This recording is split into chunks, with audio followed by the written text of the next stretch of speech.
그 헌재 마비설 이게 좀 퍼지고 있어요. 헌법재판소가 마비된다는 건데 왜 마비가 되는지 이거 한번 여쭤볼게요. 네, 그 법조계 현재 10월 마비설이 퍼지고 있습니다. 네. 그 재판관 9명 중에 3명의 임기가 곧 끝나는데 후임자 선출을 고의로 지연시킨다 이런 소리가 있는데요. 네, 지금 재판관 9명 중에 3명의 임기가 끝나는데 네. 그 헌법재판관 9명은 대통령 임명 3명, 대법원장 지명 3명, 국회 선출 3명 이렇게 9분으로 이어집니다. 9명. 예, 만약에 대통령 임명과 대법원장 지명하시는 분들이 나가게 되면 대통령이 임명하면 되는 거고 대법원장이 지명하면 되는 것인데 국회 선출 3분이 지금 10월 17일 임기로 나가게 되셨어요. 예. 근데 지금 다수당인 민주당이 이 국회에서 선출을 해야 되는데 그 선출을 하지 않을 것이라는 예측이 지금 되고 있는 것이고요.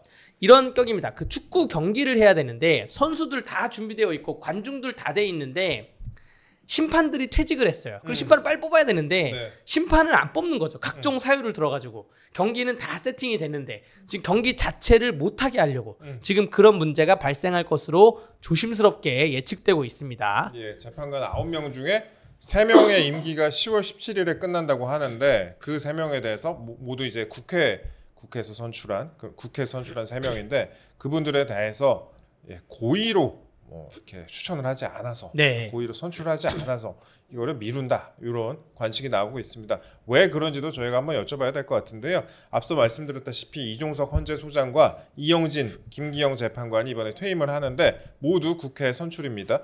그러니까 예전에도 국회에서 뽑았으면 그런데 이번에 관례대로 계속 국회에서 뽑으면 되는 거 아니에요? 네, 우리나라가 지금 양당 체제로 가고 있는데 헌법재판관을 국회에서 3명 뽑을 때 보통 희한하게 그때마다 약간 3당 체제가 있었던 경우가 굉장히 많아요. 지금 이종석 헌재소장은 과거 자유한국당이 추천했고요. 예. 이영진 재판관은 바른미래당, 또 김기영 재판관은 민주당. 이 3개의 당이 추천을 했는데 헌법재판소는 우리나라 재헌부터 있었던 것은 아니고 1988년 9월 1일에 생겼습니다. 네. 헌법재판소 시행에 의해서 그 전에는 헌법위원회라 그래서 대법원의 산하기구로 두다가 대법원이 법을 판단하는데 위원까지 판단하면 안 되겠다 그래서 헌법재판소를 별도로 만들었고요.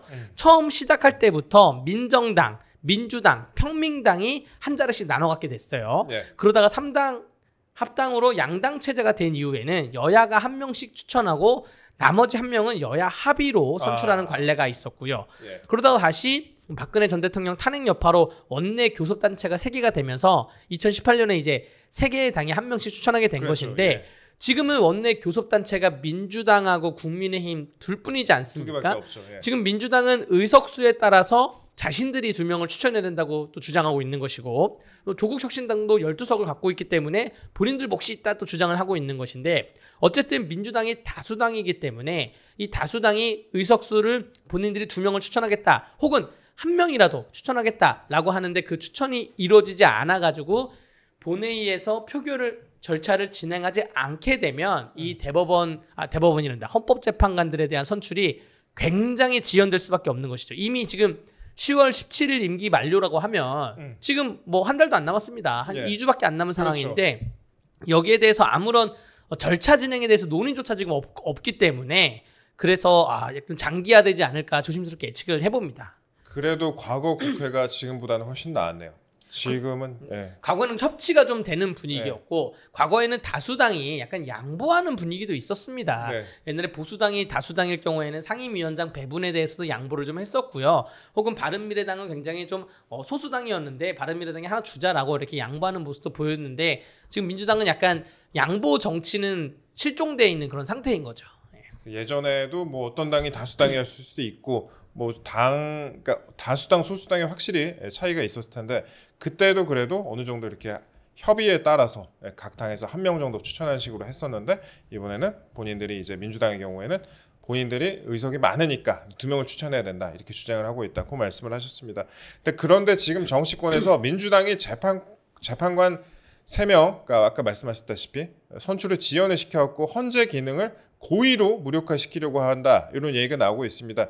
그 설마라고 저희가 보기에는 요새 이제 방통위원장도 그다음에 또 검사도 탄핵하는 등 전례가 좀 있지 않습니까? 며칠 전에 국가인권위원 표결에 있어서도 민주당이 협의를 해놓고 지키지 않았잖아요. 네. 그래서 좀 이런 의구심을 가는 것 같은데요. 네. 그 완벽한 이제 의구심에 그 지연시키려는 목적은 이진숙 방통위원장에 대해서 탄핵 소추안을 제출했는데 이것을 헌법재판소에서 판결이 나오기 전까지는 이진숙 방통위원장의 직무가 정지됩니다. 그렇죠. 또 검사들에 대해서 탄핵 소추안을 제출해도 검사들의 직무가 죄송합니다. 정지되기 때문에 이 정지 기간을 늘리려는 거예요. 이진숙 네. 방통위원장의 정지 기간을 늘리고 또 검사들의 정지 기간을 늘리려는 것인데 민주당의 이런 정무적인 목적은 눈에 뻔히 보이는데 이건 약간 빈대를 잡으려다가 초가집을 다 태우는 격입니다. 빈대 잡으려고 불 지폈다가 초가집을 다 태우는 건데 헌법재판소는 탄핵 소추안에 대해서만 심판하는 게 아닙니다. 그렇죠. 탄핵 소추안에 대한 심판은 헌법재판소가 갖고 있는 한 100%의 기능 중에 10%도 안 돼요. 예. 기본적으로 위헌 법률 심판을 하는 곳인데 우리나라 법이 기본권을 침해하고 있는 조항이 있는지 없는지 거기에 대해서 신청이나 재청이 들어오면 이것을 심판하는 곳인데 헌법재판소 홈페이지에 들어가셔서 최근 2년간의 위헌이나 헌법 불합치 선고된 것을 보면 깜짝 놀랍니다. 야, 이런 법이 아직도 우리나라에 있었어? 그러니까 이런 것을 심판하는 곳이에요. 헌법재판소가. 예를 들어서 육군훈련소 내에서 종교 행사를 강제 참석하게 하는 게 위헌 나온 게 불과 2022년 11월입니다. 예. 2022년 11월 전에는 육군훈련소에서 종교 행사를 강제로 막 참석시켰어요. 우리나라 종교의 자유가 있는데 예. 이걸 못하게 한 게 헌법재판소이고요. 8촌 이내에 혈족에 대해서 결혼을 금지한 조항이 있었어요. 그거를 깨부신 게 또 헌법재판소거든요. 이것도 2022년 10월 달이에요. 그러니까 제가 최근 2년치만 검색해도 우리 국민들이 생각하기에 이런 법이 있었어 라는 것인데 여러분들 머릿속에 있는 뭐 유명한 사람 이름으로 된 법 있잖아요. 뭐 구하라법이나 뭐 사랑이법, 뭐 정인이법 이런 법에 대해서 헌법재판소가 다 위헌재청을 받아서 판단을 하고 있거든요. 근데 지금 이진숙 방통위원장 정지시키려고 본인들 수사했던 검사들에 대해서 직무를 못하게 하려고 괜히 헌법재판관 임명을 지연시키다가 지금 헌법재판소가 해야 되는 본연의 기능을 못하게 하는 대한민국 굉장히 초유의 사태가 발생할 수 있다는 것이죠. 그렇습니다. 그러니까 3명 충원이 안 되면은 재판관이 6명이라 심판 정족수를 아예 채우지 못하게 되는 거죠? 예. 헌법재판소법 제23조에 의하면 심판 정족수라는 조항이 있습니다. 예. 재판부는 재판관 7명 이상의 출석으로 3건을 심리한다라고 되어 있어요. 그러니까 네. 9명인데 네. 7명이 출석을 해야지만 재판을 이제 개시조차 할 수가 있는 거예요. 근데 9명 중에 지금 3명이 빠지게 됐으니 6명으로는 아무것도 못한다라는 것이고 그러면 죄송합니다. 혹자의 분들께서는 국민의힘에서 빨리 한 명 추천하면 되는 거 아니야? 생각하시는데 그 추천을 해서 결국 국회에서 본회의 표결을 해야 되는데 이 민주당이 표결에 참석을 하겠냐고요. 그렇기 때문에 이거는 지금 꽉 막혀있는 상태고 민주당은 아마 국민의힘은 이거 지금 이진숙 방통위원장의 문제가 아니라 지금 산더미처럼 쌓여있는 지금 위헌 심판이 문제다라고 하면 민주당에서는 여기에 대해서 다른 카드를 꺼내겠죠. 네. 대신에 뭐 해줘. 대신에 우리는 뭐 다른 걸 해줘. 25만 법을 25만 원 전 국민 지원을 통과시켜줘. 뭐 이런 물론 다수당이라서 통과는 되겠지만 대통령 거북 제2요구권에 대해서 이건 철회해줘. 뭐 이런 식으로 딜이 들어오지 않을까 생각해 봅니다. 예. 네, 현재 그 이진숙 방통위원장이나 8건의 위헌 법률 심판이 현재 계류 중인 상황인데요. 여기에다가 그 민주당 그 수사를 한 검사 4명을 또 탄핵 추진 중인 상황이고요. 네, 이렇게 되면 이진숙 위원장 업무 복귀가 요원하면 물론이고 또 헌정 마비 상태가 오게 되는 것 같은데요. 네, 지금 8건의 위헌 법률 심판뿐만 아니라 계속 올라오고 있어요. 전국에서. 그렇죠. 예. 이 전국에서 헌법 관련해서 재판을 하는 유일한 기관입니다. 위헌 법률 심판 제청도 있고 또 헌법 소원도 있고 우리 국민들이 억울한 일이 있으면 마지막으로 찾아갈 수 있는 곳이 헌법재판소인데 이 헌법재판소에 대해서 아무 일도 못하게 지금 막고 있는 그러한 상황이거든요. 이건 진짜 약간 좀 말도 안 되는 경우가 지금 발생한 거예요. 그러니까 사실 국회가 이렇게까지 권한을 갖고 있어도 되는 것인가. 대한민국 3급 분립인데 서로 견제는 할 수가 있지만 아무 일도 못하게 하는 거기에 대해서는 정말 말도 안 되는 사태고 이게 만약에 불거지면 그럼 헌법재판소 같은 경우에는 국회법 국회의원 300명에 대해서 위헌을 때리겠다. 뭐 청구가 들어오면 국회의원 100명으로 하겠다. 우리나라 300명 너무 많다. 뭐 이렇게 판단할 수도 있는 거예요. 그러니까 이게 대한민국이 골로 가는 길이거든요. 일은 할 수 있게 해줘야죠. 일은 하게 하되 거기에 대해서 일에 대해서 정당하지 않으면 비판을 해야 되는데 지금 일조차 못하게 하고 있는 것이다. 정당 해상 심판도 못하는 것이고 권한쟁의 심판도 못하는 것이고 지금 아무것도 못하게 대한민국이 마비가 되고 있는 거를 초래할 수도 있다. 그러니까 민주당이 아마 제가 보기에는 한 11월 넘어가면 이게 언론에서 많이 얘기를 해줘야 됩니다. 그래야지 전 국민적인 비판을 좀 받게 될 것이고요. 정기국회에서도 법사위에서 헌법재판소에 대해서 이 얘기를 좀 나눠봐야 돼요. 나눠봐가지고 지금 어느 정도 기능이 마비되어 있는지라는 것이고, 기능 마비라는 거는 헌법재판소 직원분들도 다 공무원 아니에요. 그 재판관이 있고 안에 연구관이 있고 일반 직원들이 있단 말이에요. 그렇죠. 월급은 나오는 거예요. 일을 안 해.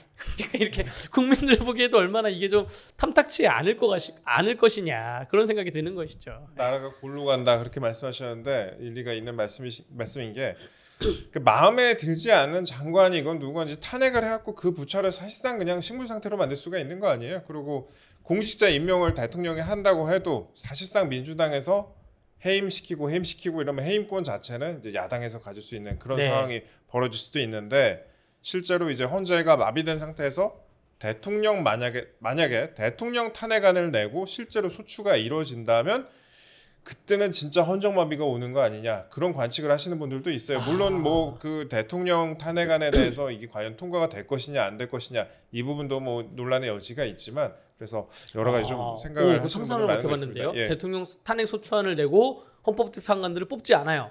그 상태에서 대통령 직무정지 기간만 식물 대통령실로 식물 정부로 직무정지 기간만 2년을 보내는 것이죠. 와, 이거 상상도 못하는 일이 지금 벌어지겠는데요. 정말 그렇게까지는 안 할 것이라고 네. 생각을 하고 있지만 그래도 지금 일어나고 있는 장면들을 보면은 네. 바로 그냥 탄핵을 해가지고 장관들 탄핵하고 그 이진숙 방통위원장도 그랬다시피 그래서 그 부처가 식물 상태로 만들 수가 있다. 근데 약간 그렇게는 안 갈 것 같다 예상되는 이유 중에 하나가 대통령을 탄핵하면 그 직무대행을 한덕수 총리가 하게 됩니다. 아, 예. 요즘 한덕수 총리님이 엄청 파이팅하세요.